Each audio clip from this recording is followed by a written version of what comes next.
from who's from down south, but I'm from New Orleans and want to see if any of my people made it out to San Diego. Anybody military? No military in the house? One, but he's at the bar. One, he at the bar? He's military. We got everybody at the bar. How many people sober? Who don't drink? Raise your hand on quiet. Be proud of that. Who drink? I drank. Drink on. Yeah, who smoke? Not anymore. Sorry. Not no more? You being honest too. Not anymore, like as of last week, last month. All I ask is y'all do what y'all do. Just be consistent with it. Be consistent with it. Talking about smoking. One time I went to a Chinese restaurant. The little lady had a little soul food. It was Chinese soul food. And I got to the front and I said, "How you doing, Miss Lee?" Because I knew her. She was family, friend of the family. I said, "Can I get a menu?" She said, "Oh, I got a special menu for you." I said, "Damn." She looked in the back and she said, "Give me one order of orange Kool-Aid chicken, 2 pork chop fried rice from my brother." Okay? Miss Lee had soul, man. She wasn't racist. She had some stereotype issues, though. I ate the food. I said, "Appreciate the little pork chop and orange Kool-Aid chicken." I said, "But I need my fortune cookie." Wasn't no damn fortune cookie. It was an Oreo with a note wrapped around it. Some bullshit. Talking about, I opened up talking about the price of weed go down. Man. Talking about you buy 20-inch rims, nigga. Again. I'm still looking for Carlos. Yeah. Oh, you ready? Yeah. All right. I was just killing time. Thank you. All right. I was doing this for you. Welcome to the stage, the man with all the fans and family, loved ones, video production, the open mic specialist. Give it up for Carlos Perez.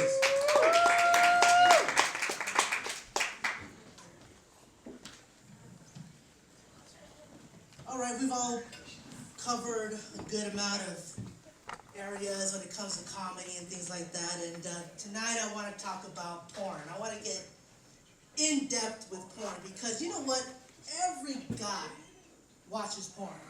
I mean, some ladies do, and that's great because you know, like even when they're like not into it, you know, they'll watch it with you, which is great. But you know, there's always that like early point on in the beginning of a relationship where you gotta find out if she's cool with it, because like you're up to that point, you're like waiting to hear from her, like some way it gets brought up, and if she is, awesome. But if she's not, fuck. And I'll tell you why. Because now, if you're old school, you gotta now keep all your porn DVDs hidden away, which really means that you gotta get rid of them.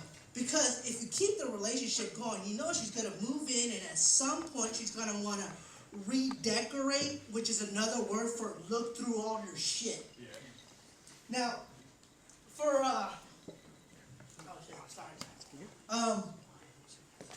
then if she does find your stash, you're gonna get in an argument. She's gonna be all like, "Oh, why do you have porn?" And you're gonna be like, "It's not mine. It's a friend's. I swear, I was just holding it for them." And you know, in the beginning of the relationship, you were already like keeping your web browser, clearing the history every time. That way, like you know, you don't have to worry about that crap. But if you're in a relationship and at one point she wants to borrow your computer and you forget to clear your browser, like your butthole just clenches up like really hard, like, please don't check the history. Please don't check the history, you know? And seriously, like the thing is, like, every guy watches porn. And the only reason he says he doesn't is because you don't like it.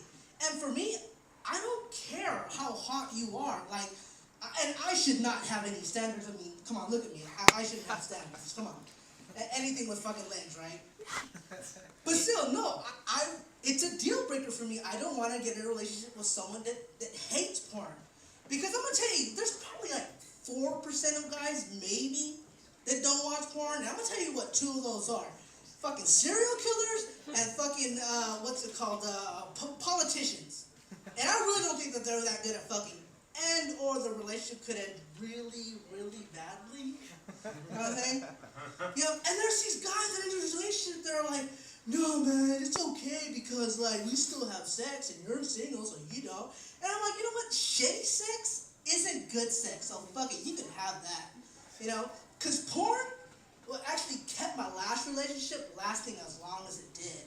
See, whenever things were, like, getting, like, boring, like, porn was always there to keep it exciting. Like, you ever have been in a relationship and, like, you have those moments where, like, your girl kind of gives you that signal where she doesn't want to be bothered, she don't want to be flirtatious or nothing like that.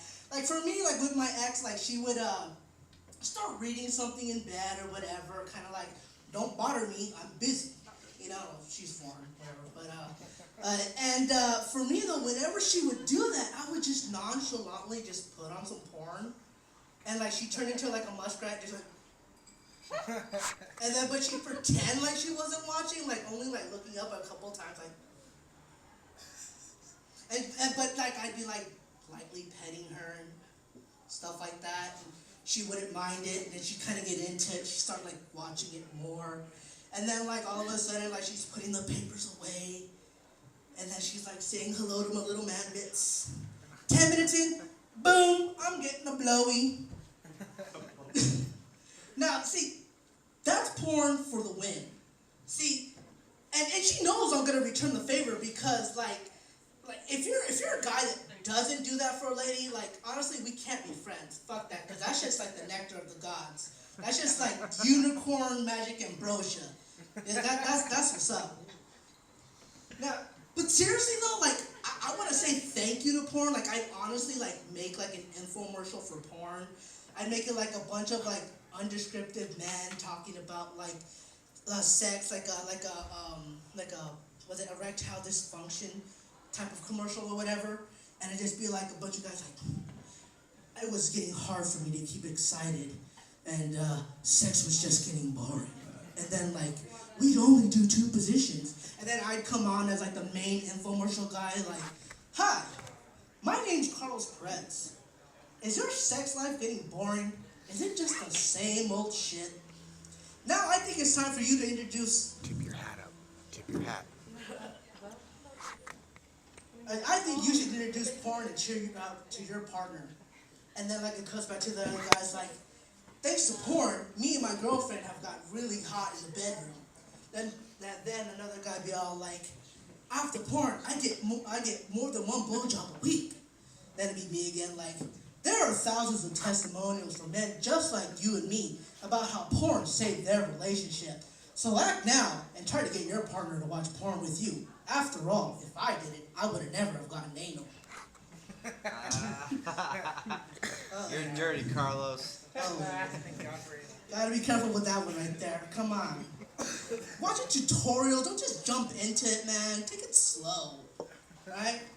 See, I'm a geek, you know, like, I use porn kind of differently because, you know, I'm not so blessed in the nether regions and I'm not really what women are looking for. So when I'm with someone, I try to please them as much as possible. So for me, porn is like a study guide. Like, I will be grading myself after my performance. So like, I'll be like on a checklist like, okay, foreplay, check. Okay, making out, check. Make sure not too much tongue action. Okay, going down on her, check. She goes down on me, extra credit. Then I go, okay, last longer than 25 minutes, check. Okay, multiple positions, more than 6, bonus points. Okay, and then giving her multiple orgasms. Okay, all right. Can we get a golf clap for multiple orgasms, ladies? Like, you know, like, come on, let's just... And then it'd be like, all right, after sex massage. Oh, wait a minute. Not a lot of people know that one because nerds, like, we do everything. Like, we give you a massage before and after sex. And, you know, ladies are all like, what? Like, you know, we've got the scented candles and oils and all that shit you like because we really want to keep getting laid. Now, I don't know about porn going HD though. Like that kind of like makes it eerie because I don't want to be watching and going, is that a rash? I hope those are just pimples. Now, I don't know. I don't know. It could be me. You know, it could be me because I don't know. I watch shiny porn. No, come on, it's 2014, man. Come on now. Be a little open-minded, okay? You know what they say, right? Chicks with dicks, twice the fun. Now, if it goes HD, I don't want to have to sit there and go, dude, definitely a dude. If I watch it in low resolution, I can still watch the climactic scene where the penis is revealed and the guy's just like, you know, that shit to me is funny. That's like the best prank in the world. Sorry. But come on now, I mean, remember when we were younger and like our friends would like tease us and go like, hey dude, for $1 million, would you go down on a guy? And you're all like, no man, fuck that shit, I'm not gay, fuck that, never.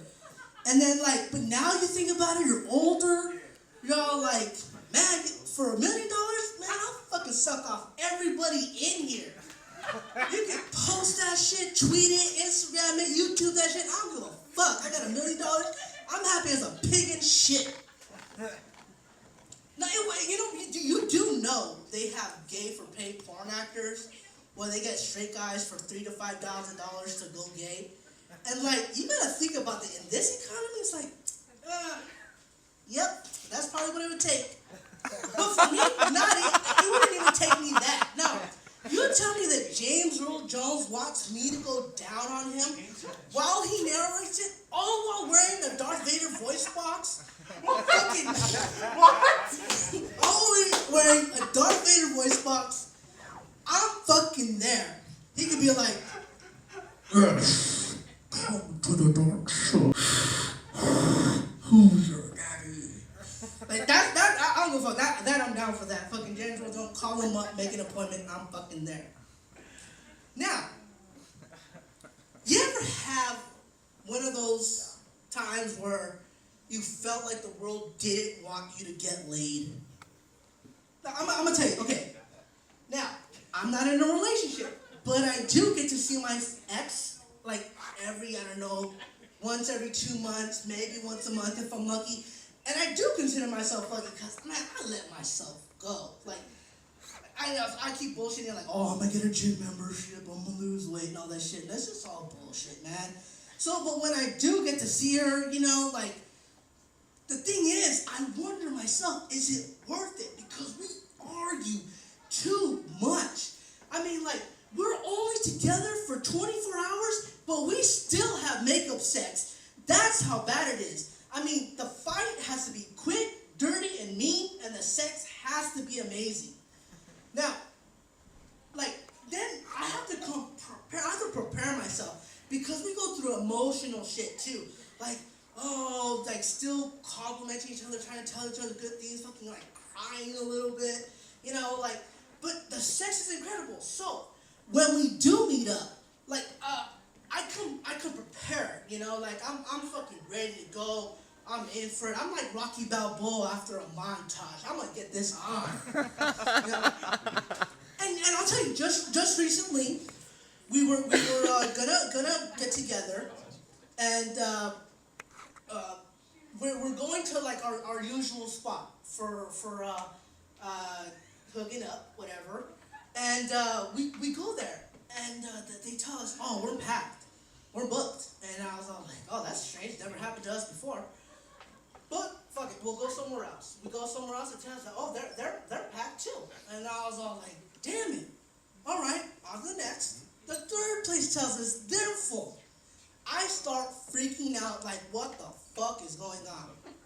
Stop driving, call up a couple places. They tell us there's no vacancies. Turns out a 3-day weekend in San Diego is a big fucking deal. And not only that, it's Valentine's weekend and the troop just came home. So we can't find shit. I start getting worried. I try compromising with her. It's like, let's just go back to my place. I got my own room anyways. And then she's all like, no, because she don't want nobody to hear us. And I'm all like, that's bullshit, because I hear mice moan louder than her. But I'm all like, whatever. She calls it quits. She says, we'll meet up again later. And really, I'm like sad, bewildered, whatever. But like the thing that had me tripping the most, the thing that bothered me the most, the thing that had me the most frustrated was that I just popped the Viagra and it was fucking with my blue balls. Thank you guys, I'm Carlos Perez.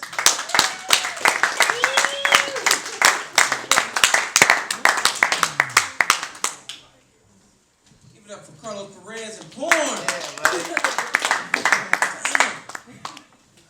been doing comedy, and once in a while you do comedy, and a lot of times, I don't mind these comedians doing these porn jokes and dick jokes, but usually, I'm the only brother in the club. Every time they talk about big dick, they turn around and look at me.